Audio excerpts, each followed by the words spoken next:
Welcome to On Topic, a series of conversations with experts on issues of importance to Alaska. I'm Jim Johnson, president of the University of Alaska, and I'll be talking with distinguished scholars and practitioners of the arts and of sciences about their work. In this segment, we explore the topic of Alaska literature and homestead life with my guest, Linda Schandelmeier, lifelong Alaskan, teacher, gardener, and poet. Schandelmeier's newest poetry collection, Coming Out of Nowhere, is part memoir and part historical document. The poems celebrate the unique and nurturing aspects of homestead life, but don't shy away from unpleasant family details. Schandelmeier's poetry has been awarded numerous prizes and distinctions, including Artist in Residence at Denali National Park in 2012, the Rasmussen Individual Artist Project Award in 2006, the Individual Artist Fellowship from the Alaska State Council on the Arts in 1984. Linda is the winner of the Midnight Sun, Fahey's, and Anchorage Daily News UAA prizes for poetry. Her poems have been set to music in 3 song cycles, one of which, Poem Against the Cold by British composer Corey Field, was performed at Carnegie Hall in New York City. Welcome to On Topic, Linda. It's great to have you here.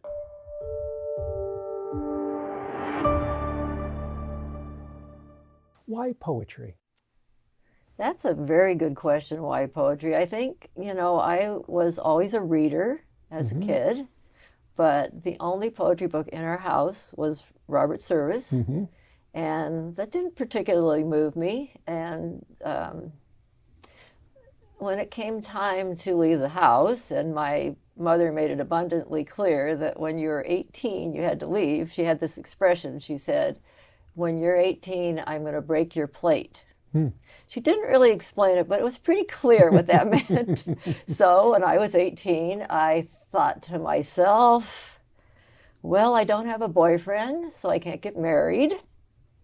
Good thing. I don't have a job, and even if I did, my mother said, well, I'm not going to take you to a job, and it was about 6 miles to town, so that was out.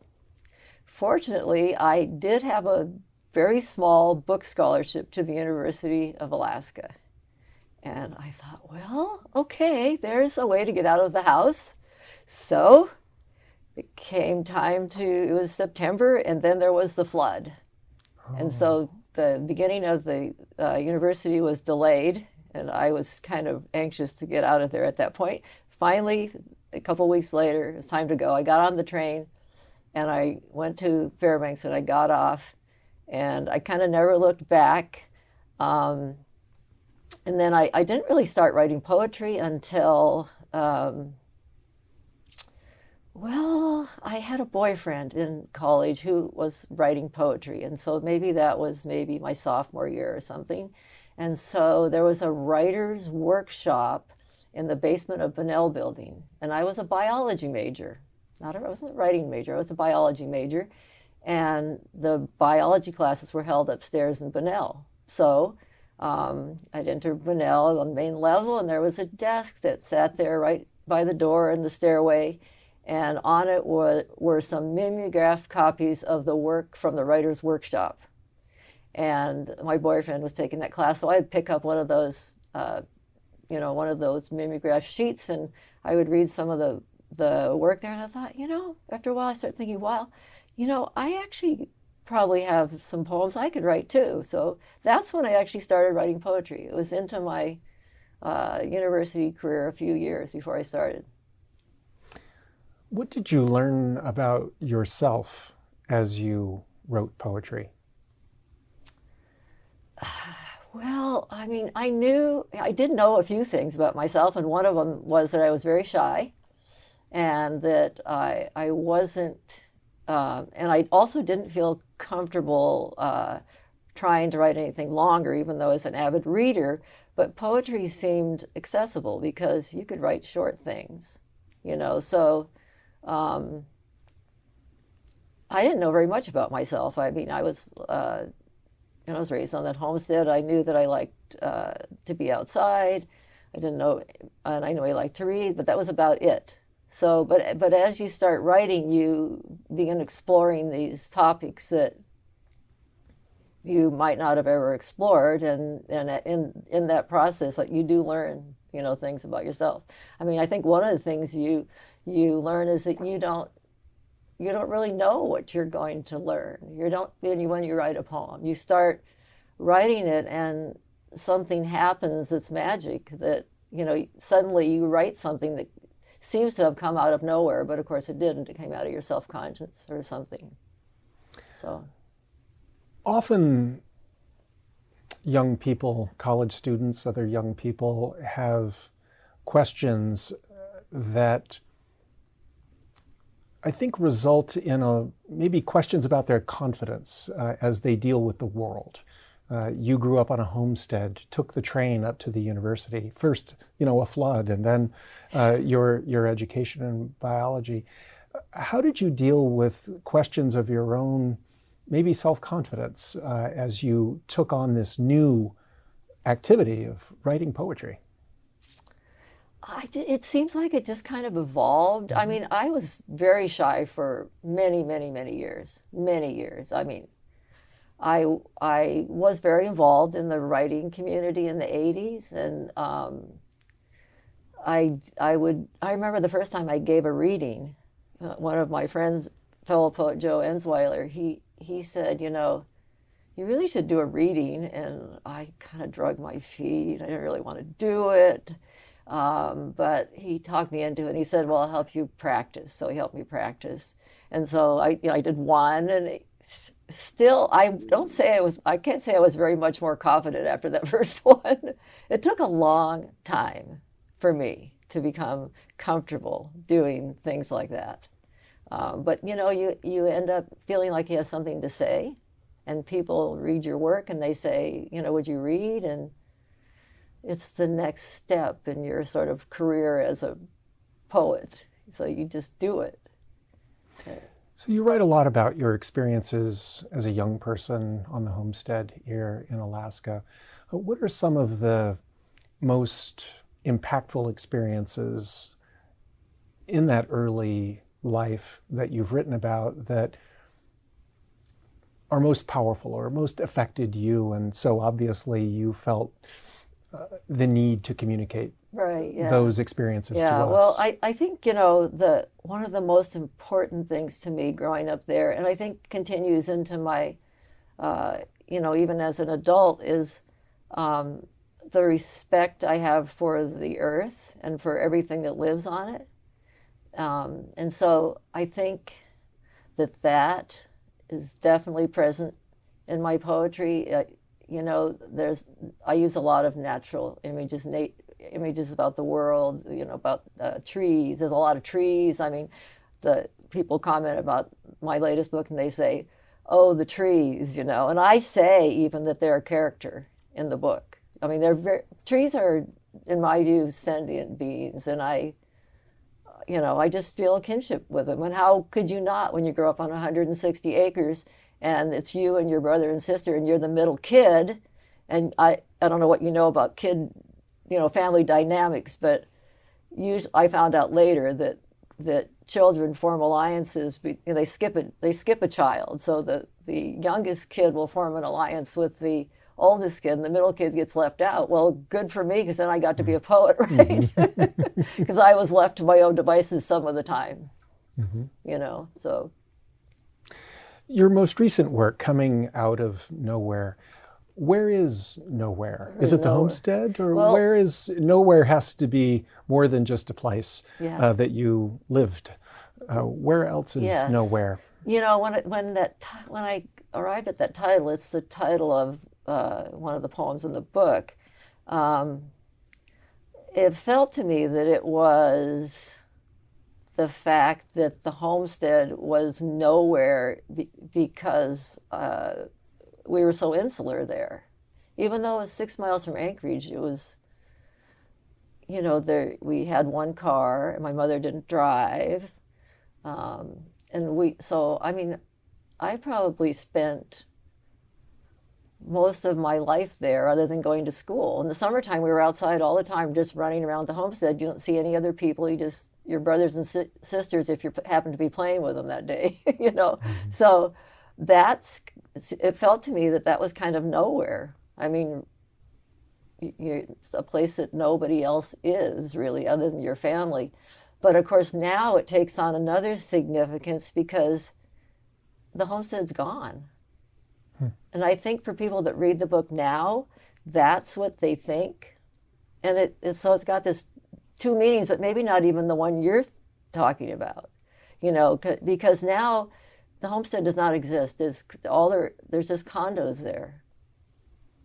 So the driveway is across from 100th Avenue on the old Seward. But there's not even a tree left there. There's nothing left there at all. It's all gone. That place has had a powerful effect on your work, but also on you. Yes, absolutely. How would you express the feeling of now going there to that really powerful place in your life and seeing it completely transformed into something and then I guess the second half of that question is, what about that place is the same, if anything? Well, let's see. Let me answer that part first. Sure. There's really nothing the same as far as I can see. But when it actually got destroyed, which is almost 20 years ago now, 15 years ago or so, I couldn't go by there. I couldn't even drive by there because it was just so gut-wrenching. I finally did. I wrote about it. I actually pulled off there and just looked, you know, and you have to make your peace with it, you know. But for a long time, the only thing that looked the same was the mountains, because those beautiful Chugach mountains are still there. And then I went through this period where I just was mad at the mountains, you know, if that makes any sense at all. It's like, okay, you guys are still here and you saw all this and you allowed it to happen. Well, that makes no sense, you know. But I have to say that writing this book, this memoir, I've gotten past all of that. That's one of the wonderful things about memoir. I knew I had to write this book as a memoir. People said, "What?" And I knew I had to write it as poetry. People said, "Oh, why don't you just write about it, write a nonfiction book." But I knew I couldn't capture the mythical sort of feeling I had about the place in fiction. And plus, poetry is obviously my medium. It just is. It just fits who I am. It fits who you are. Mm-hmm. So did it come very easily and naturally to you, or was it something, poetry, that you really had to focus on and work at, to study? Because at universities we often study. We organize our thoughts and ideas, our work in disciplines, right? Mm-hmm. And that takes habits and structure and often a linear way of thinking. We formulate hypotheses and then we systematically, rigorously test them and prove them up or down. And scientists do that. And yeah, that's what my degree was in. Mm-hmm. But, you know, when I came to Fairbanks, I couldn't figure out what I should major in. I had no idea. But finally I thought, well, I ran around the homestead my entire life. I'm out in the natural world. I'll just major in biology, which I loved. But I think there's quite a good fit between biology and poetry, because both of them involve looking and seeing and looking carefully. But and as far as poetry being something that I had to work at, yes, I had to work at it, but it was a labor of love.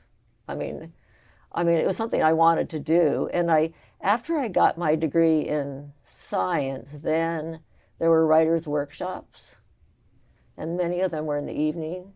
So I attended many of those. I studied with John Morgan and with Dave Stark and Peggy Shoemaker. I went to all those workshops. and got to know many of the local writers like Cindy Hardy, who was on the faculty for many years. And so I learned a lot about poetry then, but there's a lot more to learn than what I learned there, for sure. I remember the first time I had a poem, and I remember that John Morgan said to me, he said, "There's a poem here somewhere, but it's not on the page." And I said, well, okay, then what do I do now? And he said, well, you might try turning it over and write what you really meant to say. So that was my first lesson in revision. Went home, I turned the page over, and I wrote what I really want to say, and I wrote a whole new poem that was really about the same idea.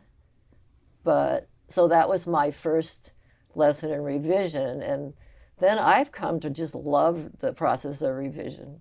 I find it fascinating. So, I mean, I never write a poem without revising it multiple times.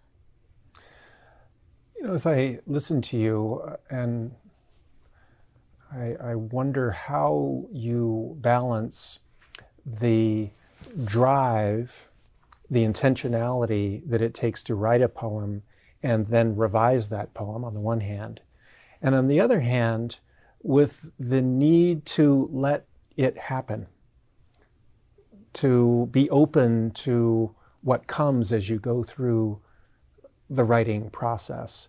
And I wonder your thoughts on how to balance those two forces that can be competing with each other, but I think are necessary, that's my sense, that are necessary in order to put together a poem, or really any work that works. Oh, that's the best part, is balancing all that. I think I love that process. Mm-hmm. I mean, I don't always have a real regular writing practice. I do, if I'm working on something, like while I was working that book, I would get up every morning at 6 o'clock and go write for about 3 or 4 hours. And then so sometimes I do, but I don't always. Like if I'm not working on something that's more than single poems, sometimes I'll take breaks. But I think I'm always working on them in my head. But so the process, you were asking me about the process. So you're asking me how do you balance the conflicting, having to just get in there and just do the revision, which is more that's a different part of your brain. It's probably right brain, right? And so, well, I don't do that until I feel like I have something that is pretty creative. And that stuff that's tricky. You kind of have to wait for it to happen. You have to put yourself in a frame of mind where you're open to something revolutionary happening. And then when it does, you find out that you knew something that you didn't think you knew, something that was invisible to you, and suddenly it becomes visible, and then you can write that. And once you have that, then you can go back to the process of just sort of editing and getting rid of lines that don't work and looking for a different word and so forth. Does that answer your question? Do you ever close your eyes and visualize a poem or the themes of a poem or anything like that? No, I don't, except that I say no, but then after I finished this book, the last poem I wrote was about a week ago. I wrote this poem about global warming. And I say I don't visualize, I'm saying no to you, but then that poem's been probably living in my head for a long time. And one thing that I noticed about that, I mean, because I have to admit to being pretty fearful about what's happening to our planet and what's going to happen to us and how long do we have and all of that. But after writing that poem, I realized I stopped being so fearful and decided that I just need to take action. It's really not like me not to take action. Usually I do, but that's such a huge unknown. I couldn't figure out what to do. Do you read much of others' poetry? I do. I read a lot of poetry. Who are your favorite poets? Oh, gosh. it depends who I'm reading at the moment, but like my favorite Fairbanks poet is Jill Osier. Do you know her work? No, I don't know. Well, she just won a huge award, like Academy of American Poets, Young Poets Award. And she lives right here in Fairbanks, and she writes amazing poetry. I mean, she's one of my favorite people. And then I love W.S. Merwin, who just died. I don't know if you know his work. A little bit. Yeah, I think he's amazing, sensational. He has this poem called Blueberries After Dark. And it starts out, that's not really what it's about. It's about something entirely different, but it just totally works. You know, I mean, that's a really good poem. And his whole book, Shadow of Sirius, is wonderful. I like the poet Naomi Shihab Nye more for her care of other poets than her. I like her poetry, but because of her personality, you know, that drives how I feel about her. Because she came to Fairbanks 20 or 30 years ago, and she gathered up people that wanted to join with her once for a whole week, and we just sat with her and talked writing. And she's one of those people that's very gracious and encourages other writers. So I mean, and that's just the kind of person she is, and I like her poetry. Of course, how can you not like Mary Oliver? See who else? I like Li Young Lee, who's a Chinese American poet writing out of Chicago. Tess Gallagher. That's just some that come to mind. As I listen to you, Linda, I reflect on the solitary work of writing poetry. And I also hear that there's a strong community of poets. How do you work together in a way, even though it's a solitary activity? Would you share with us what you get from the community of poets that enables you to write such fine poetry? Well, I think one of the parts of writing is that you need to have an audience, right? And because why do you write otherwise? You write so you can, you know, communicate how you feel to the world, I think. And so, and you also need other poets, because you need some people that can give you constructive criticism. So, I mean, out of that group that I was just talking about, that spent time with Naomi Shihab Nye, those people that were in that group formed a writing group after that. And that writing group's been going since the 80s, I think. And yeah, it must have been the 80s. And I've been in it for most of that time, although when I was teaching school, I wasn't in it because I couldn't do anything but teach school when I was teaching school. But I joined back up as soon as I retired from teaching. And so those people have been together for many years, and the people come and go, and we get new members on occasion. But so when you have other writers are your community, and they help you, you know, and they give you feedback. So that's really important. Is that the kind of thing you were? Mm-hmm. Yeah. And there's probably other aspects of it too. Well, you were a teacher as well. And what advice would you give an 18-year-old Linda Schandelmeier, knowing now what you know about the art and the work of writing poetry, and also as an experienced teacher? What advice or counsel would you give her or some other young person today who's inspired by your work or the work of other poets?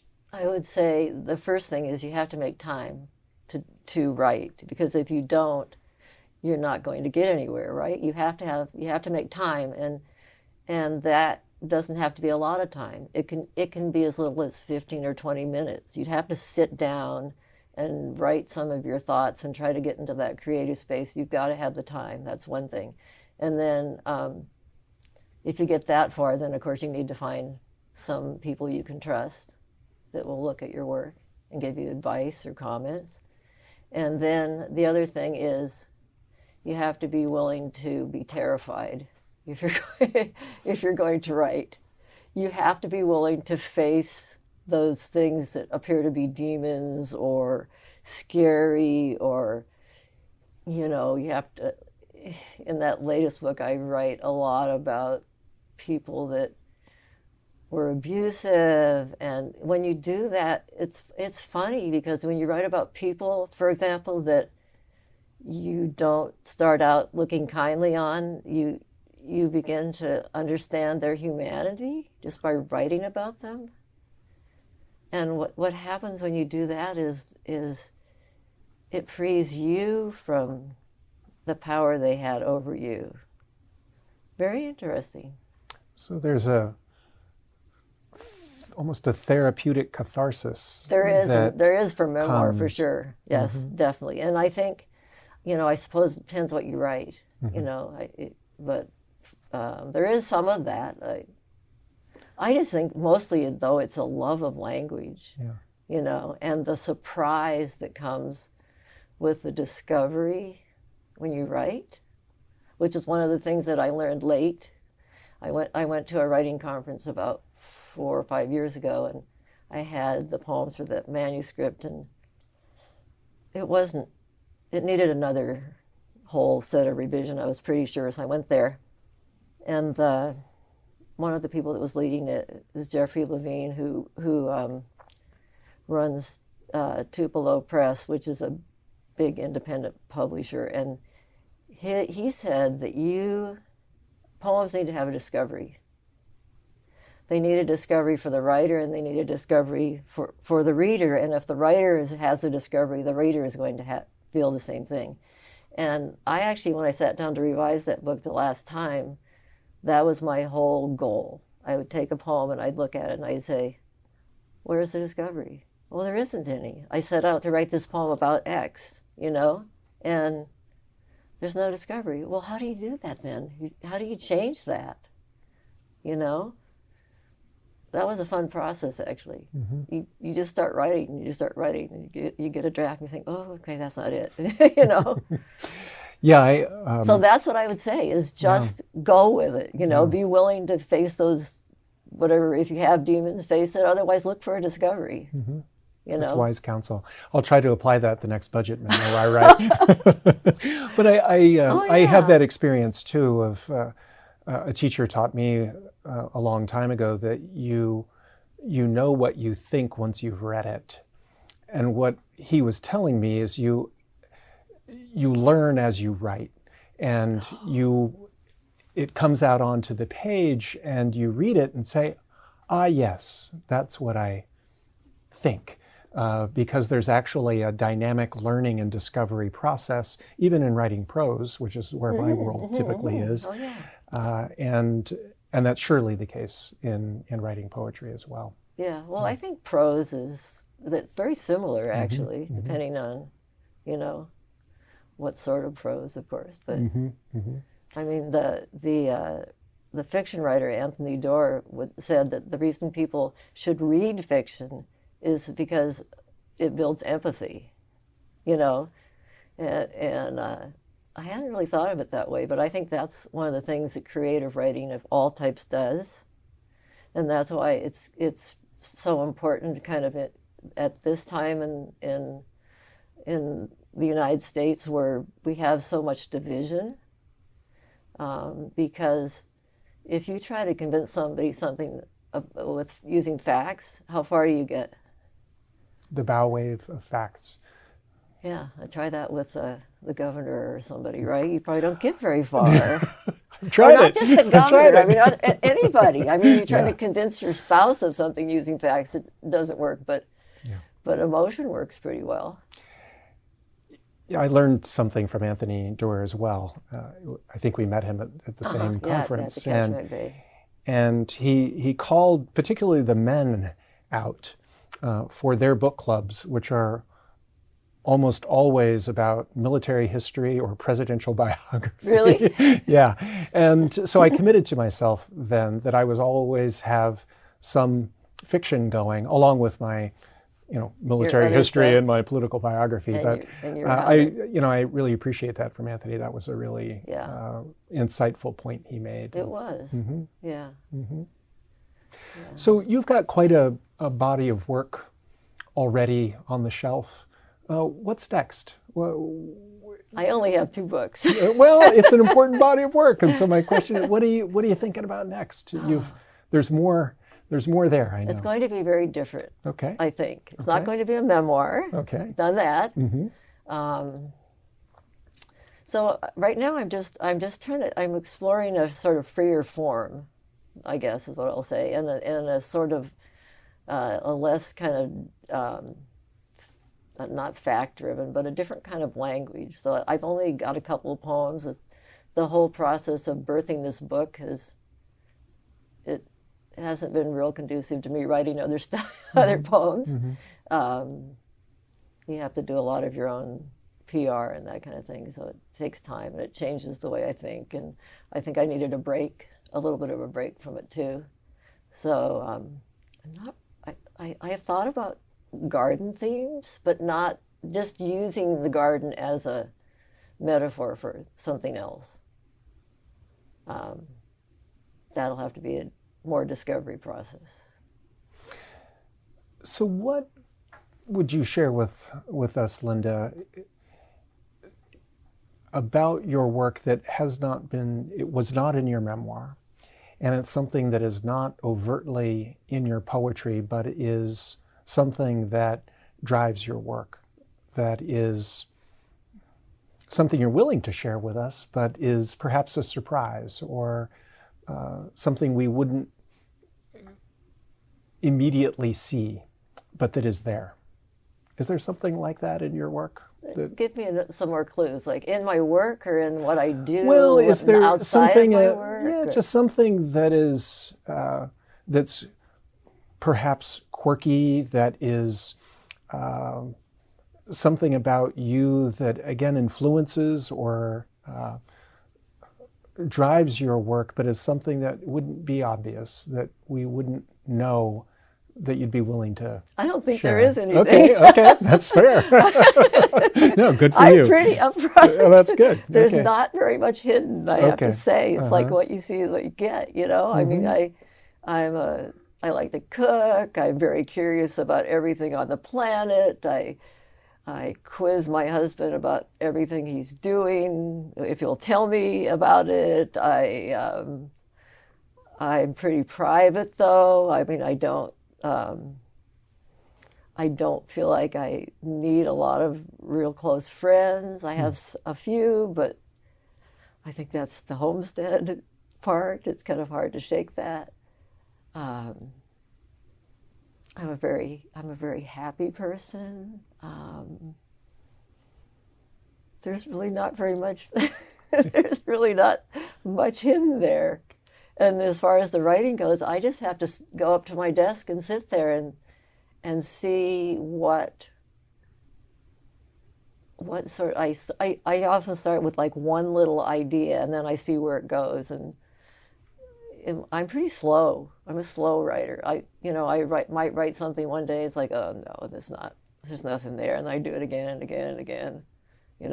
Mostly. Well, there's some wisdom there. My immigrant grandfather used to say in his thick Danish accent, Jim, I may be dumb, but I sure am slow. And I used to just puzzle over that when I was a little kid. And the older I get, I'm coming to figure it out. I may be dumb. I may not be dumb. Yeah. I may be dumb. That's a possibility. That's a question. But I sure am slow. Meaning deliberate, patient. Deliberate, patient, taking my time, enjoying life as opposed to running from here to there all the time. And so at least that's how I'm interpreting that, that's line now. That's my preferred method of operation also. It's like, I don't know how people do it that are moving from here to there at great speed, but maybe they grew up someplace where they moved at great speed and that's what they're comfortable with. Yeah. I don't know. Yeah. So, well, Linda, thank you. This has been really an enjoyable conversation. I hope our viewers enjoy it too. I'm sure they will, and I encourage them to read Coming Out of Nowhere and your poetry as well. And I want to thank, again, you for your time and your creativity and sharing your experiences with us today. thank you. Yeah, It's been it's a a pleasure. pleasure.